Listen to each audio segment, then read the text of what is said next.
Hey YouTubers, this is the Roaming Prepper, and today I'm going to cover how to do an awesome cast iron skillet steak.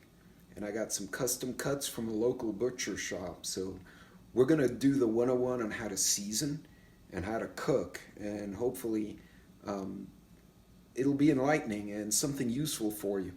Uh, with the COVID shutdowns, I've had to get my inner cook on, so we'll be right back and we'll go and make something good to eat.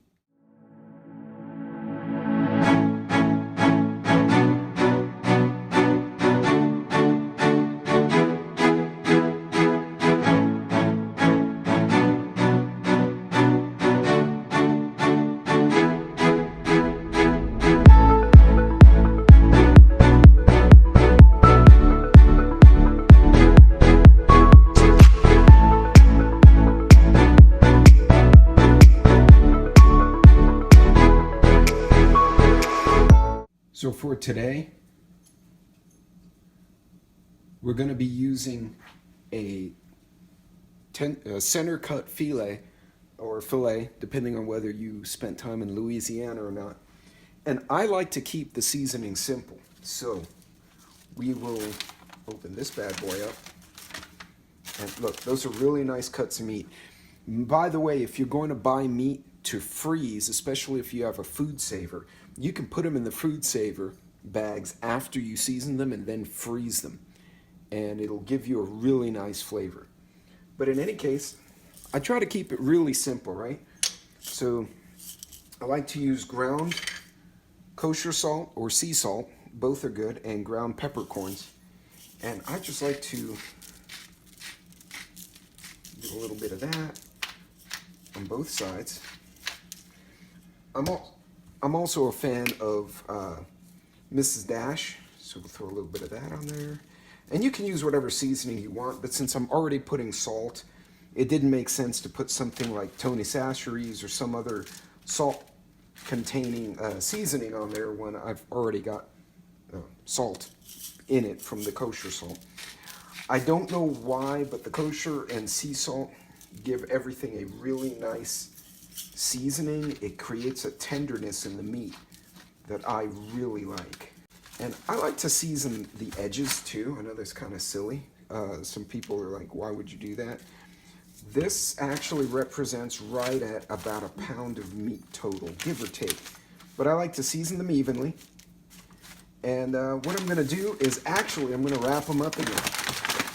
And I'm going to let them kind of sit in the fridge for a bit. Now, before I start cooking, I want to talk to you about the cast iron skillets themselves. So I have several.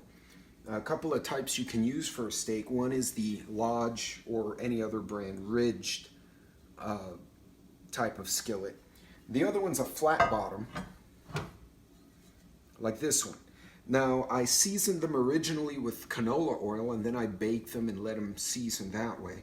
And then with a lot of used bacon, whatever the hell else I was cooking, they took a really nice seasoning. You can see that sheen, that kind of shiny covering on the metal. However, today I'm going to use the flat bottom one because these ridges, as grease and whatnot drops down in there, it becomes a real pain in the ass to clean. And I'm not feeling the love today about fighting with the griddle. So I'm going to use the flat bottom. The flat bottom is also very easy to, if you have a really good base, you know, if I'm going to use herbed butter, I can kind of scoop it with a spoon and pour it back over the steak. And that kind of helps me maximize the amount of seasoning and butter effect on the steak itself. And then it's easy to clean. That being said, don't use a super high heat. You don't need to put it the way you would for a Teflon pan made of aluminum to like 8 or 9.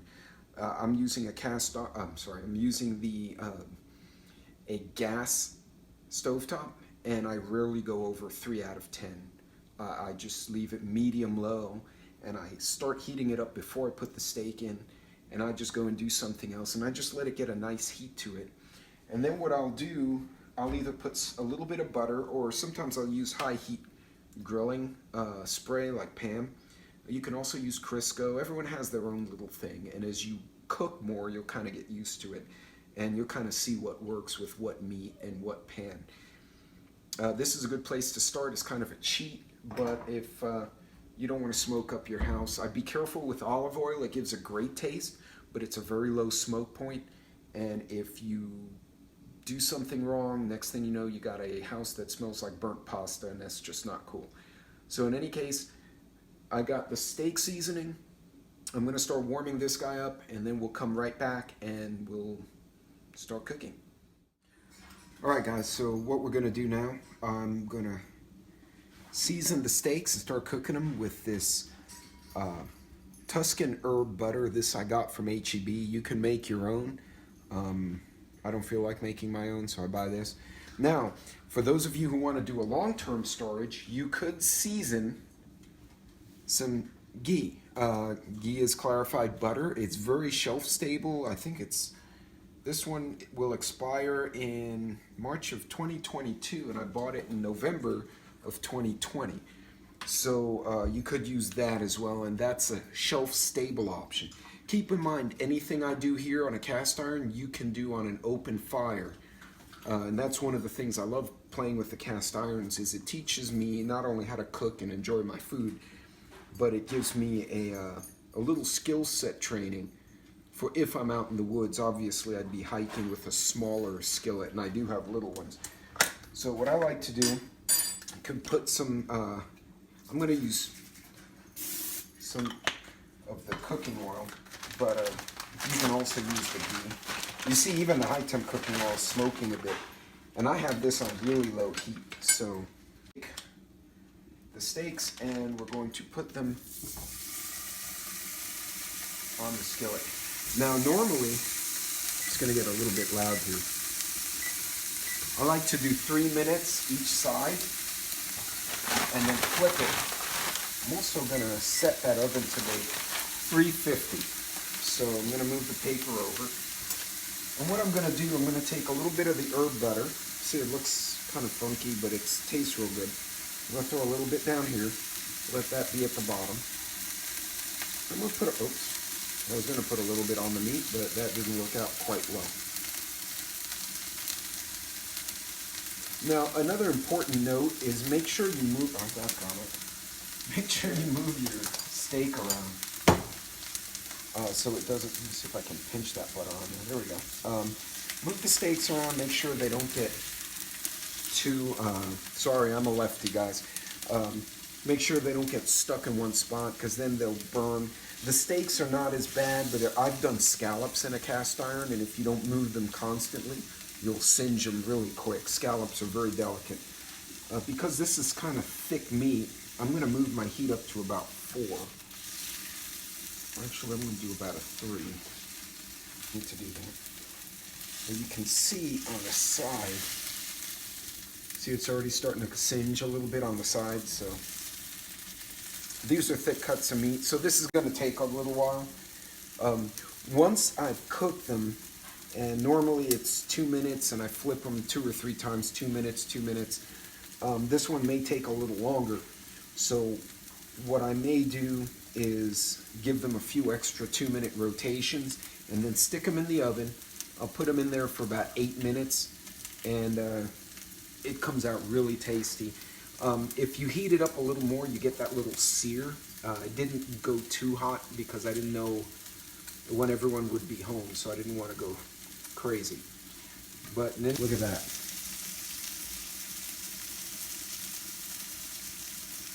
That looks really good. So I just flipped them over.